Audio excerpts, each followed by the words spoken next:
Hey, shoppers. One of the members on the group suggested that I should put together a quick video talking about the spreadsheet and explaining it maybe in a more depth sense than what the spreadsheet provides and maybe how to take better advantage of the Optimum program. So this is that. Um, a lot of people, I think, get overwhelmed when they see me posting these spreadsheets and either immediately think like, oh, well, I don't have, $356 to spend on running into shoppers and buying a bunch of things that I don't need, or struggle with, how the savings values are calculated once you get points back and so on and so forth. So I'm going to try to walk through this in a fairly slow manner and see if I can't help some of you guys out. Um, in the spreadsheet, you basically have the retail price column, and these prices, to be fair, sometimes will vary store to store. Most things that I list are usually advertised nationwide, so the price will be the price that you see. But a few things where this week would be an example, the classical pasta sauces. It'll be whatever your local shopper sells them for. I don't even know specifically what the actual retail is of these are right now due to inflation and this and that. But I would assume they're around 4.49, maybe they're 4.99, 5.49. Uh, Hard to say. Even if it was 5.49, um, it still ends up being a pretty reasonable price at the $1.75 or 49 cents back, depending on how you evaluate your points. I'll get into that in a minute. Um, the main thing that you need to be thinking is that your goal shouldn't be to run into shoppers and spend $300 or $400 doing these big hauls that you often see.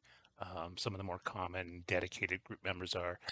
We do that mainly because we're maybe helping out some local food banks or a few families in our area that are struggling, and we're going in and buying a bunch of stuff and then creating gift baskets or whatever you want to call it to hand over to them. Um, and we've those people that are doing these big hauls are typically so aware of how to get good deals in the program that most of the time they're spending very, very little money once they really get deep into the program and are getting all the rewards out of it. Um, but if you're just getting started, you should really just be looking at, creating yourself a small shopping list. So let's say, for example, this coming weekend, uh, maybe you have one of the higher spend offers. Instead of it being a $60 spend requirement, it's a $90 spend requirement.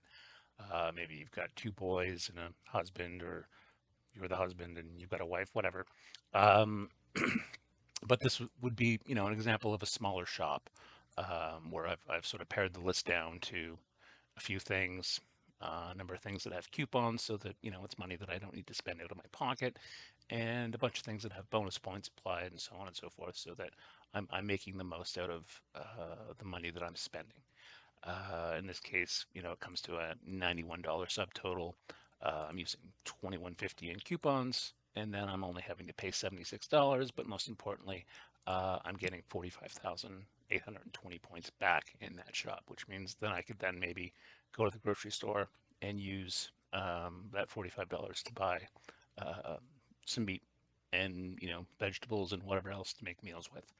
Um, yeah, I think that would be the basic one. Like your goal shouldn't be to go out and do these, massive haul shops that other people are doing. Just, focus down to the things that realistically you could use in a given month or 2 weeks or whatever to get you by until you've got your next paycheck. Um, so going back to the main sheet here, um, there's basically two price columns that exist. One is the effective price, and that's basically stating the price paid less the bonus points, less coupons, um, and equally the points that you would get from, say, a 20x spend offer, and in this case, a PC World Mastercard, where you get sort of 2%. I think it's 2% back on your overall purchase. Um, so yeah, so if I'm buying, say, four things of Dove at 4.99, uh, the item subtotal is 1996. I'm getting 10,319 points because there's a flyer offer, a sale price, and then I'm also using uh, $4 in coupons. So then I'm only having to pay $16 of that out of pocket and get $10 back to use towards groceries or saving towards Christmas gifts or a new TV or whatever it is that you want to use your points for. Um, and then the POP that makes everything look really shiny in terms of prices being paid um, is short for the power of points, or what I've named the power of points. And that's the idea that uh, the typical equation for points is 1,000 points is worth $1 towards grocery spend or um, buying a TV or a Nintendo Switch or whatever it would be. Um, but with the power of points, it's basically saying that you should be able to achieve 60% more out of your points, assuming you have the financial freedom to save up points to do these larger point events that the Loblaws company, being like the No Frills, RCSS, uh, Zehrs, uh, Provigo in Quebec, Maxi. There's a whole fleet of stores under the Loblaws brand, but wherever you are, chances are you have a grocery store that sometimes throws on like household goods and TVs on sale and so on and so forth. And I'll get into that in a bit. And then there's the Shoppers Drug Mart, where you get personal offers where you get 40% back in points. And there's also what's the other big event? The biggest shopping event of the year, which is this guy here, where if you save up 250,000 points, you get $400 off. And very common, people look to do this to get a PlayStation or an Xbox or a Nintendo Switch for their kids for Christmas. Um, Not saying you need to do that, but if you are the type of person that is going to be saving their points to do some sort of large purchase down the road, this is the price column that you should sort of be looking at to say, if I spend this 15.96 now to buy these Vim bathroom sprays, or well, these also have coupons, so it'd be if I spend this $12 to buy these bathroom sprays, I'd actually be ahead per unit by 63 cents to be putting that towards a TV or Nintendo Switch. Essentially, that you've then gotten paid to go and buy this item, and put that money into essentially a savings account. You basically want to be treating the Optimum point account not that differently than your personal bank account. Um, the Another common way that people go about sort of taking better advantage of their points, because there's a few ways to do it. One would be to take advantage of the standard redemption events that happen every so often at Shoppers Drug Mart, um, and trying to earn as many points back as you can in a single transaction or in that transaction. So, for example, this is a transaction I did, sort of mid-October. Um, I bought, and to be fair, this isn't usual that you can get this many points back, but it does happen a number of times a year where you can run in, pick up a bunch of stuff, and end up getting a fair amount of your points back. So I redeemed 100,000 points to get me $140 of in-store spend. Then I had to put, $8.72 on my Visa. Um, and I earned back 78,000 of those points. So then in that respect, I used 22,000 points and $8.72 on my Visa to go into the store and buy $148 worth of stuff.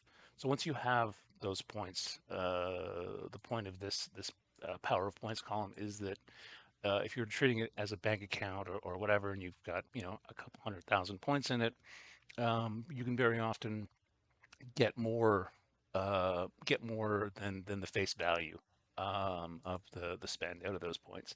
Another common way would be to do what's called points. I think they call it points trading, is the common term. This is a grocery shop I did a few weeks ago at Provigo, which is the Quebec version of Loblaws.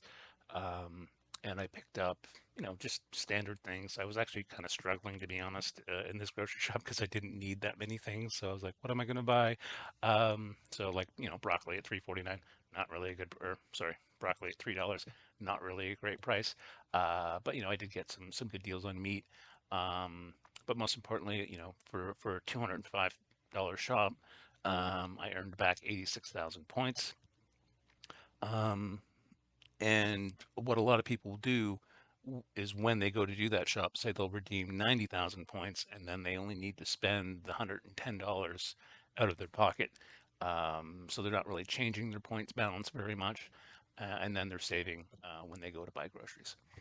Um, and yeah, I hope that helps a little bit.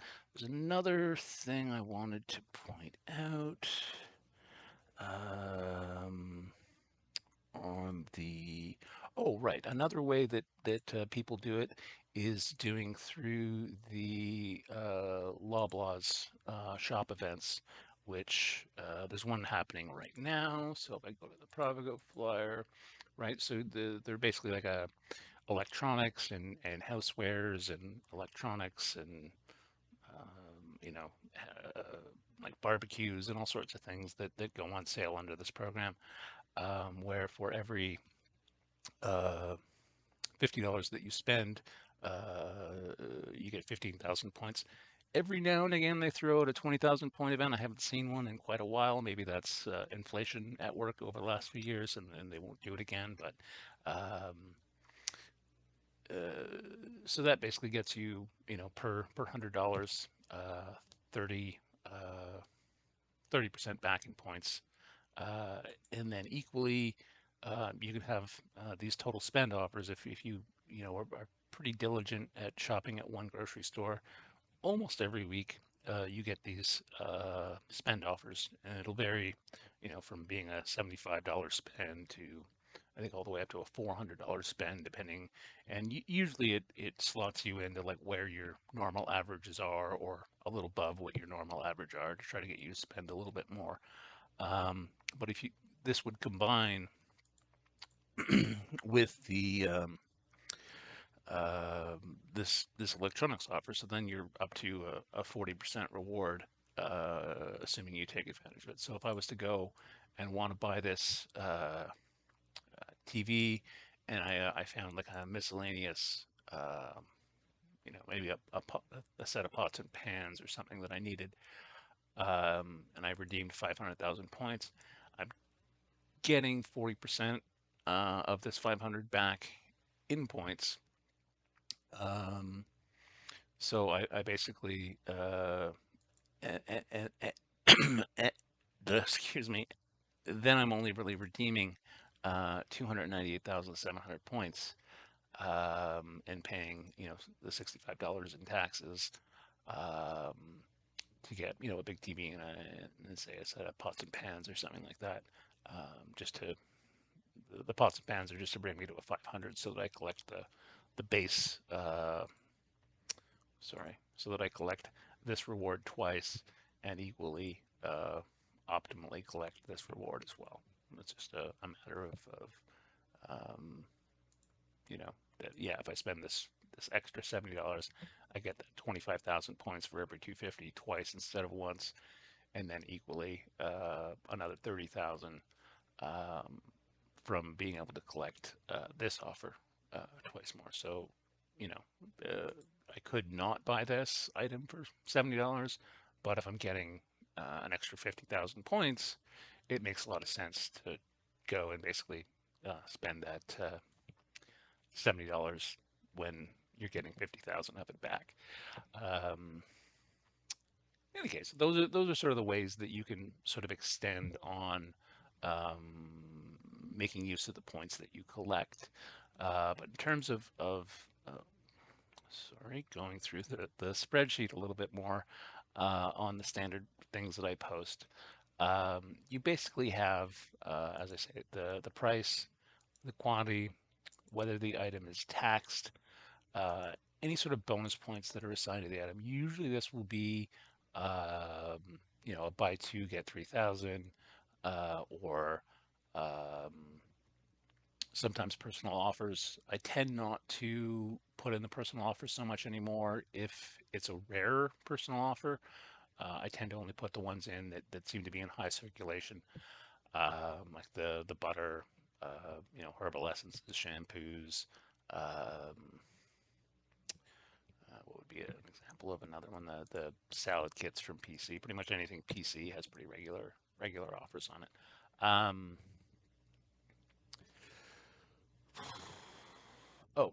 Yeah. So in this example, for the herbal essences Bio Renew shampoo, uh, it's buy two get 3,000 points in the new flyer, a sale price in the old flyer, and then a personal offer of 600 points for every $3.